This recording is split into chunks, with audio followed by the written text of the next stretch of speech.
Բարի երեկո ժողովուրդ ջան։ Դե ինչ, շնորհավորում եմ ձեզ։ Նիկոլ Փաշինյանը մեր վարչապետն է, ընտրված վարչապետն է, նախագահն ստորագրեց։ Ազգային ժողովը կազմավորվեց։ Բայց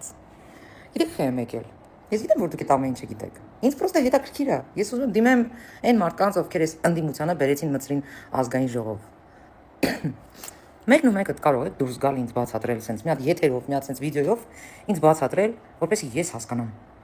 Ինչ է նշանակում падգամավորի երթման ժամանակ ոտքի չկանգնել։ Այսինքն դուք եկել եք այդտեղ նստեք ինչի համար, որ երթում չեք տալիս։ Կամ երթումը Փաշինյանի առաջ չէր։ ԿՊ-ի համար չէր։ Երթումը այն մարդկանց դեմ է, որոնք ընտրել են ձեզ։ Հիմա ես ուզում եմ դիմեմ այդ մարդկանց, ովքեր որ սրանց ընտրեցին։ Ժողովուրդ, ինչի երթում չեն ուտում ձեր դեմ, որ աշխատելու են, արարելու են ի գործ, ի շահ Հայաստանի Հանրապետությանը։ Կարա՞ք բացատրեք։ Այս անհարգալից էս պահվածքը, գիտեք, աշխարհում տարբեր տեսակի բոյկոտների ձևեր կա։ Բայց սա բոյկոտ չի։ Սա բոյկոտի ձևաչափ չի։ Սա այն պահն է, երբ որ դու падգամավոր լսում ես, երթում ես ուտում քո Հայաստանի Հանրապետության, քո երկրի, քո հայրենիքի, քո ժողովրդի առաջ, երթում ես ուտում, որ աշխատելու ես ի շահ պետության, ի գործ պետության։ Եթե չեք տեսել նայեք, դիտեք, խնդրեմ։ Հայաստանի Հանրապետության սահմանադրությունը եւ օրենքները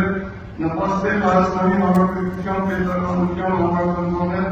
եւ շահերի պաշտպանությանը։ Անել ամեն ինչ կողմնակացիական համերաշխության Հայաստանի Շատ հետաքրքիր է, ինչ եք դուք մտածում, ընդդիմության բլոգերներ։ Չէ, ես ամենայն հարգանքով, այսինքն իրոք էլի ազնվորեն ես իրոք ուզում եմ հասկանամ, դուք այս պահը որ տեսակ, ինչ եք մտածում այդ մասին։ Ասենք էսի ինատ անել չի, էսի, չգիտեմ, էսի անասուն պահվածք է, էլի, կներեք, ես բաց ցույց տա, որ թքած ունի Հայաստանի Հանրապետության շահերի կամ թքած ունեն այն աթոռների վրա, որոնք որ նստել են, ասենք թքած ունեն այդ ազգային ժողովի երկրի ամենակարևոր, չգիտեմ, ամբիոնի վրա, հա, ամեն ինչի վրա թքած ունեն, սահմանադրության վրա, որտեղ ըստ սահմանադրության падգամավորը երթում պետք է ուտի։ Հիմա դուք падգամավոր եք թե ինչ եք, մի հատ բացատրեք, ես հասկանամ։ Մի պահ էլ կար շատ հետաքրքիր, sense ցուցանիշ էր էլի, որ լրագրողը ասում է, քելեք, եկեք, սրանք մեկը իրար չեն տփի։ Էսի ճանհարմար բան ստացվեց։ Այդ լրագրողները դեզանից ինչ եք ներկայացնում։ Այսօր շատ sense բացահայտ բաներ էլի ստացվեց։ Այդ լրագրողները դեռ մեծ հույսեր ունեին, որ այս ընդդիմությունը գալու ամատնի ու ընդեղ պատառոտի իրան։ Դե շտաս։ Այդտենց կստացեք։ Իրենք մաքսիմում կարան ծեծ ուտեն։ Ուրիշ ոչինչ։ Ընդ որում ծեծ ուտեն թե հոգևոր, թե գիտելիքի առումով ծեծ ուտեն, թե ֆիզիկապես։ Որը կցանկանան, ես վստահ եմ, յուրաքանչյուր պահ կապահովվի։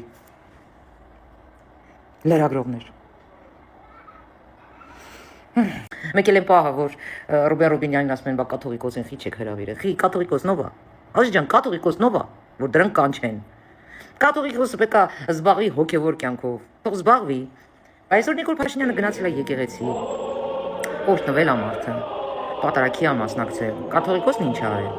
որ մի քիչ պրկտեք կարող է իմանաք էլի, որ սա ուննայում է, տրջիկ տվե։ Ոչմ,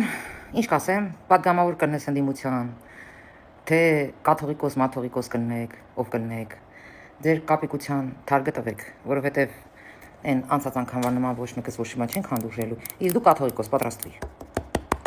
Դու վերջերը թավակի, այդ իմ խորհուրդը քեզ, վերջերը թավակի։